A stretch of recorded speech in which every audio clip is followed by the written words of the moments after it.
इथं लागलेली आहे। इथं सामान्य माणसाकडे एक 50,000 रुपये सुद्धा बँकेत भरले तर त्याला नोटीस येते 5 मिनिटात। 5 मिनिटात म्हणजे फार वेळ त्याला लागत नाही। बँकेत तुम्ही पैसे भरा 50,000 फक्त, तरी बँक नोटीस पाठवते।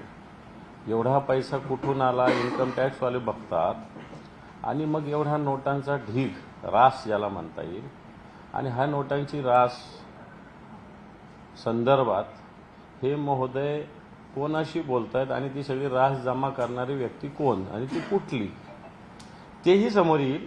पण आत्ताच्या घडीला मी एवढंच समोर आणलेलं आहे की अशा पद्धतीनं शेतकऱ्यांसाठी कर्जमुक्तीसाठी या सरकारकडे पैसा नाही, कॉन्ट्रॅक्टर्सचे बिल द्यायला या सरकारकडे पैसा नाही, आणि एवढ्या नोटांच्या ढीगच्या ढीग यांच्या सत्ताधारी पक्षाच्या लोकांकडे आहेत। मी हे जनतेच्या समोर आणलेले, कारण आधी अशाच पद्धतीनं जे संजय शिरसाट आहे संभाजीनगरचे, यांच्या घरातला व्हिडिओ, आता घरातला व्हिडिओ तर बाहेरचे माणसं नाही काढू शकत ना, त्यामुळे घरातला व्हिडिओ समोर आला होता की नोटांच्या बॅगच्या बॅग भरलेल्या।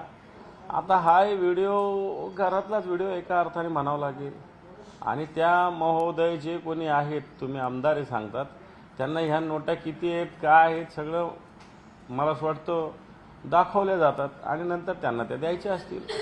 त्याच्यामुळं हे जनतेसमोर आलं पाहिजे की आत्ताच्या घडीला हे सत्ताधारी पक्षाच्या लोकांनी कशा पद्धतीनं हैदोस सत्ता आणि संपत्तीचा घातलेला आहे, तो मी या व्हिडिओच्या माध्यमातून जनतेच्या समोर आणलेला आहे।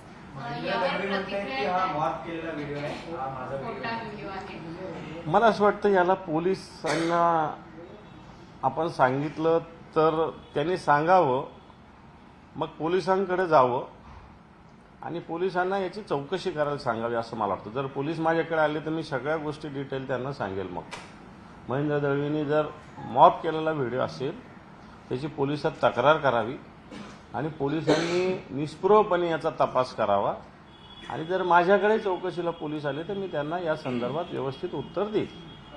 या व्हिडिओचा काही अंशी जरी सत्यता आढळली तरी मी आमदारकीचा राजीनामा देईन असं ते म्हणतात। हे पण मी कोणाला आमदारकीचा राजीनामा देण्यासाठी किंवा त्यांच्यावर आरोप करण्यासाठी हा व्हिडिओ पोस्ट केलेला नाही। मी आत्ताच्या घडीला जे 50 खोके एकदम ओके लोक म्हणत होते तर काही लोकांना राग येत होता, म्हणजे खोक्यांचंच राजकारण सगळं चालू हे दाखवण्यासाठी मी मला त्यांचा राजीनामा, माझं काय व्यक्तिगत त्यांच्याशी काही राजकीय नाही आहे। त्यांनी त्यांचं खुशाल जे करायचं ते करावं, मला त्याच्याशी काही घेणं नाही। मी काही त्यांचा राजीनामा मी व्यक्तिगत त्यांच्यावर आरोपही केलेली नाही, करणार पण नाही। माझी भूमिका याच्यामध्ये ती कोण व्यक्ती आहे त्यांचा राजीनामा वगैरे मला त्याच्यात इंटरेस्ट नाही। मला सांगण्याचा मुद्दा आहे की आत्ताचे सत्ताधारी पक्षाचे लोक कशा पद्धतीनं जनतेची लूटमार करून, कारण हे तर काही यांच्या शेतीच्या उत्पन्नातून नाही येत, हे सगळ्या गोष्टी फॅक्टरीतून येत नाही, मग सगळे टेंडर्स, सगळं राजकारण, सगळे याचे त्याचे टक्केवारी घेणं, बदल्यामध्ये सगळ्या गोष्टी करणं, याच्यातला हा पैसा आहे। माझा मुद्दा तो आहे। मला त्या राजीनामा वगैरे हा काय मी मागितलेला नाही, मला त्याच्याशी त्या विषयाशी काही घेणं देणं पण नाही। संशय व्यक्त केलेला आहे, घरातच आम्ही शत्रू बनवतो आणि मातृश्री आणि तटकरे यांचे संबंध जगलेले असल्याचं महेंद्र थोरवे म्हणते। हा व्हिडिओ तटकरेंच्या माध्यमातून तुमच्यापर्यंत पोहोचला असा आरोप तर सगळ्या नेत्यांचा दिसतो। तटकरे जण माझा तसा मागच्या वर्षभरात कधी बोलणं नाही। एखाद्या लग्न कार्यात कुठेतरी भेट झाली असेल आणि माझ्या मोबाईलवर तटकरेंचा ह्या वर्षभरात तरी कधी फोन बोलणं, आधी ज्यावेळेस आम्ही एकत्र होतो त्यावेळेस बोलणं होत असेल, पण आत्ता तरी तटकरेंशी माझं बोलणं नाही। व्हिडिओ माझ्याकडे काही कोणाकडून मी काय तो सोर्स सांगण्याची आवश्यकता नाही, पण मला असं वाटतं जी गोष्ट आहे तिचा खुलासा करावा। तटकरेंकडून आला राजीनामा देणं हे सोडून द्या ना, तुम्ही तुमचं आहे की नाही तेवढं सांगा, नसेल तर पोलिसात तक्रार करा, पोलिसांना चौकशी करू द्या। गेल्या दिवसात संजय शिरसाट यांचा देखील व्हिडिओ असाच व्हायरल झाला होता, मात्र त्यांच्यावर कुठल्याही प्रकारची कारवाई केली गेली नाही। आता तुम्ही महेंद्र दळवी यांचा व्हिडिओ पोस्ट केलाय, त्यांच्यावर कारवाईची अपेक्षा करताय, तुम्ही म्हणताय राजीनामा नाही पण निदान कारवाई। हे पहा, जसे महेंद्र दळवी आहे याच्यात तसे समोर एक लाल शर्टवर पैसे मोजणारी व्यक्ती पण आहे. तिचा चेहरा दिसत नाही. मला तर वाटतं सगळ्यात मेन कल्प्रिट ती व्यक्ती आहे, सगळ्यात महत्वाची. त्यामुळे पोलिसांची जबाबदारी आता ती. पोलिसांना या सगळ्या गोष्टी सहज कळू शकतात जर ठरवलं त्यांनी शोधायचं तर. आणि मग पैसे कुठून आले, काय आले, किती आले हे पोलीस तपासू शकतात. आणि अधिवेशन ठीक आहे, अधिवेशन आहे, अधिवेशनात विषय होईल. संजय शिरसाटांचा त्याच व्हिडिओ मान्य संजय राऊत साहेबांनी केला होता. खरं तर आता असे व्हिडिओ तर घरातले आहे ना, संजय शिरसाटांच्या तर बेडरूम मधला व्हिडिओ तो, तिथं तर राऊत साहेब नव्हते केले ना, कोणी त्यांच्याच शुभचिंतकाने तो दिला असेल. त्यांच्या पक्षातला असू शकतो, त्यांच्या घरातला असू शकतो. कारण बेडरूम मध्ये काय माणूस कोणत्या व्यक्तीला थोडी येऊ देतो, फार जवळचा क्लोज आहे त्यालाच येऊ देतो. त्याच्या वेळेसही मला वाटतं संजय शिरसाटाने अजून शोधण्याचा प्रयत्न केला नाही की आपल्याकडे काय होतंय. आणि आता याचाही मला असं वाटतं नुसतं तटकरे राजीनामा देईल या विषयाशी आम्हाला काही घेणं नाही. या विषयाची चौकशी व्हावी एवढंच आमचं म्हणणं. दादाजी, तुम्ही स्पष्टपणे असं म्हणताय का की समोरच्या व्यक्तीचा तर शोध घ्यायलाच हवा, मात्र व्हिडिओमध्ये ते दिसतायत, तुम्ही आम्हाला दानवे असं म्हणतायत की बाबा ते महेंद्र दळवींसारखे दिसतायत, तुम्ही स्पष्ट नाव घेताय का त्यांचं? महेंद्र दळवीच दिसत आहेत ना ते, हां. महेंद्र दळवीच दिसत आहेत. आणि समोरचाही जो व्यक्ती आहे तोही तपासावा पोलिसांनी.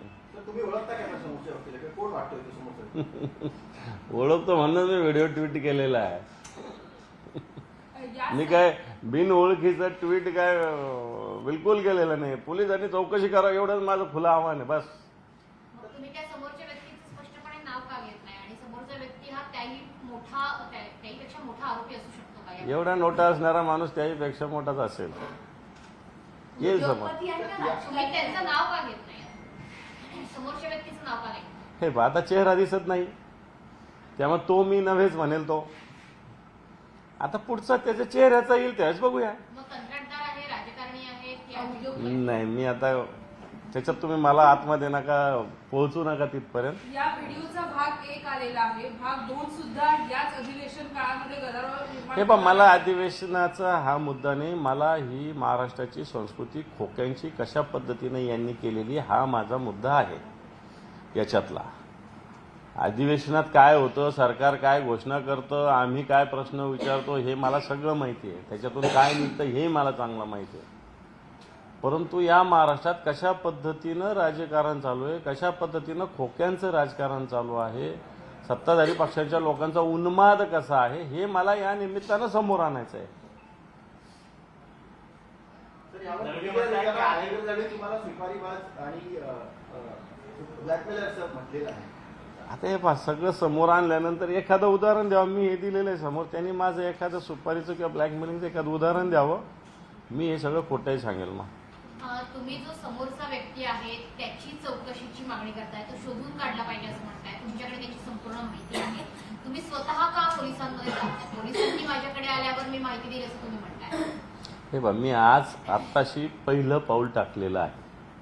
अजून काय काय याच्यावर होतं, काय काय भूमिका सरकार घेतं, गृह खातं घेतं, हे मला एकदा बघू द्या ना. सगळ्या गोष्टी जर सरकारने काही गोष्टी स्वतःहून केल्या तर चांगल्या, नाही केल्या तर आम्हाला करता येईल ना. पुढचे मार्ग आहेत ना आमच्याकडे. महेंद्र दळवी आणि त्यांच्या सहकारी नेत्यांच्या वेगवेगळ्या प्रतिक्रिया समोर येत आहेत. आधी दानवेंवरती कारवाई व्हावी, मग ते सांगू शकतील की हा व्हिडिओ कुठून आला असं ते म्हणतात. तर दुसरीकडे हा व्हिडिओ मॉर्फ आहे असं देखील दावा करताय. आणि दुसरीकडे तटकरेंवरती सुद्धा आरोप करताय की त्यांच्याकडून हा व्हिडिओ त्यांच्यापर्यंत आलेला असेल. नेमकं त्यांच्या सगळ्या वक्तव्यांमध्ये वेगवेगळा संभ्रम दिसतो. हे पहा, मी शिवसेना प्रमुख मान्य बाळासाहेब ठाकरे यांच्या विचाराचा, उद्धवजींच्या नेतृत्वाखाली काम करणारा शिवसैनिक आहे. असं मी तटकरे बिटकरे यांचं ऐकून असे धंदे मी करणार नाही. आणि मी काही कोणत्या विषयासाठी सुद्धा हे केलेलं नाही. मी केलेलं आहे महाराष्ट्राची संस्कृती खोक्यांची कशा पद्धतीनं फोफावलेली आहे हे जनतेपर्यंत पोहोचविण्यासाठी मी केलेलं आहे. मी आता हे केलेलं आहे, ऑफिशियली माझ्या हँडलहून केलेलं आहे. पोलीस याच्यावर गुन्हा दाखल करू शकतात त्यांची इच्छा असेल तर. नसेल तर मला असं वाटतं या सगळ्या विषयाला पोलिसांचा किंवा सत्ताधारी पक्षाचा पूर्ण पाठिंबा आहे असं मी समजेल. तुम्ही जर पोस्टमध्ये लिहिलं आहे की शेतकऱ्यांना मदत करण्यासाठी यांच्याकडे पैसा नाहीये, मात्र पैशांची बॅग भरून तर मग शेतकऱ्यांना मदत अजूनही मिळाली नाहीये, मात्र आमदार पैशांच्या बॅगा घेऊन फिरताना आपल्याला दिसत आहे. हे तर सत्य आहे. हे पहा, शेतकऱ्यांना 31,800 कोटीचं पॅकेज जाहीर केलं. राज्याच्या इतिहासातलं सगळ्यात मोठं पॅकेज अशी घोषणा ह्या 3 जणांनी केली, मुख्यमंत्री 2 उपमुख्यमंत्र्यांनी. अधिवेशन चालू आहे. अधिवेशनाच्या पटलावर यांनी आतापर्यंत किती रक्कम कोणत्या कोणत्या जिल्ह्यात किती शेतकऱ्यांना दिली खुलासा करावा. आम्ही गावोगाव फिरून आलेलो आहे, पुन्हा फिरणार आहोत, या सरकारचा पंचनामा करणार आहोत. घोषणा करतात हेक्टरी वेगळी, प्रत्यक्षात मदत वेगळी आहे. 6 रुपयाचा चेक काही शेतकऱ्यांना आलेला आहे. ते माझ्याकडे व्हॉट्सअपवर शेतकऱ्यांनी पाठवलेले आहे. काही जणांनी उद्धवजींच्या दौऱ्यात, मीही नंतर पुन्हा फिरलो, या सगळ्या दौऱ्यात आमच्याजवळ पाठवलेलं आहे. जर 31,800 कोटीचं नुसतं घोषणा तुम्ही करता, अजून तर तेही त्याच्यातल्या काही रक्कम 50-60% लोकांना पोहोचलेली शेतकऱ्यांना. पण डिक्लेअर हेक्टरी समजा 18-36,000 असेल तर पोहोचली 5,000. डिक्लेअर 8,500 असेल तर पोहोचली 500 रुपये. ही काही रक्कम आहे? आणि त्याच्यातल्या 30-40% लोकांना तर अजून रुपयासुद्धा पोहोचलेला नाही, हे मी दाव्यासहित सांगतो. म्हणून अधिवेशन चालू आहे. सरकारने पटलावर किती मदत किती जिल्ह्यामध्ये मिळाली हे जाहीर करावं. दुसरी गोष्ट, केंद्र सरकारकडे अहवाल पाठवला. केंद्रीय मंत्र्यांनी सांगितलं की अहवाल आला नाही. दुसऱ्या दिवशी त्यांनी खुलासा केला की अहवाल आला. केंद्रीय मंत्री शिवराजसिंह चौहान यांच्या हेतूविषयी, प्रामाणिकतेविषयी बिलकुल आम्ही शंका घेऊ शकत नाही. शिवराजसिंह चौहान अतिशय प्रामाणिक व्यक्ती आहे, प्रामाणिक मंत्री आहे, शेतकऱ्यांचा कणवाळा असणारे मंत्री. याच्याविषयी मनात शंका असायचं काहीच कारण नाही. मग त्या मंत्र्यांना खोटं पाडलं गेलं, खोटं बोलावं लागलं महाराष्ट्राच्या याच्यामुळं. जर हा अहवाल आधीच पाठवला तर हा अहवाल सुद्धा किती रकमेचा, किती तरतूद व्हावी अशा प्रकारचा हा सुद्धा विधिमंडळाच्या अधिवेशनात पटलावर आला पाहिजे. परंतु सरकार हे करणार नाही, कारण सरकारची मदत अजून पोहोचलेली नाही. सरकारने अहवाल उशिराच पाठवलेला होता. एकीकडे शेतकऱ्यांना ज्या मदतीची गरज असताना ती दिली जात नाही, एकीकडे या सत्ताधारी पक्षाचे लोक नगरपालिकेच्या निवडणुकामध्ये 10-10 हजार रुपये, 5-5 हजार रुपये मतदाराच्या घरी पाठवतात. एकीकडे अशा पद्धतीनं एवढ्या नोटाच्या रास, ज्याला म्हणतात धान्याची जशी रास अशी जशी नोटांची रास या मंत्र्यांकडे, या आमदारांकडे पडलेली आहे. माझा मुद्दा तोच आहे की एकीकडे शेतकरी दिवाळी साजरा करत नाही हे आणि हे एकीकडे राज्याचं दिवाळं काढतायत. तर राज्यात सध्या स्थानिक स्वराज्य संस्थांचं निवडणुकांचं वारं वाहतंय, त्याच्याशी काही संबंध असेल असं वाटतं का? या विषयाचा व्हिडिओचा असेल ना, असेल, कुठेतरी द्यायचे असेल, काही ठेवायचे असेल, काही द्यायचे असेल, असू शकतं. कारण ऑलरेडी काही लोकांनी हेलिकॉप्टरमधून मोठ्या जडच्या जड बॅगा दाखवलेल्या आहेत. ह्या बॅगा कशासाठी? तुम्हाला एक दिवसाचा प्रवास येतो, 2-2 एवढ्या 2-2 आणि 4-4 एवढ्या जड बॅगा कशाला? कपडे ठेवलेली घरगुती जे आपल्याला रोजचं सामान लागतं याची बॅग किती जड असते. आम्ही प्रवास करतो, पण यांच्या बॅगा 2-2 गाडला उचलत नाही. तर त्या बॅगमध्ये काय असतं? निवडणूक आयोग झोपलेलं आहे का? असं कोणी सांगितलं की जातानाच तपासणी व्हावी, येतानाही तपासणी करावी लागते. पण ही सत्ताधारी पक्षाची होत नाही. आमच्या काही आमदारांनी ते समोर आणलेलं आहे आणि मला असं वाटतं हे सगळे मार्ग असेच आहे. सर, तुम्ही व्हिडिओ पोस्ट केला आहे, दुसरीकडे शेतकऱ्यांना मदत मिळत नाही हे देखील सांगितलंय. मात्र काल पहिल्याच दिवशी 75,000 कोटीच्या पुरवण्या मागण्या या सरकारने ठेवल्या आहेत. पुढे इतके मोठ्या म्हणजे पुरवण्या मागण्या सरकारने ठेवल्या आहेत. ते पहा, पुरवणी मागण्या 75,000 कोटीच्या सरकारने ठेवल्या.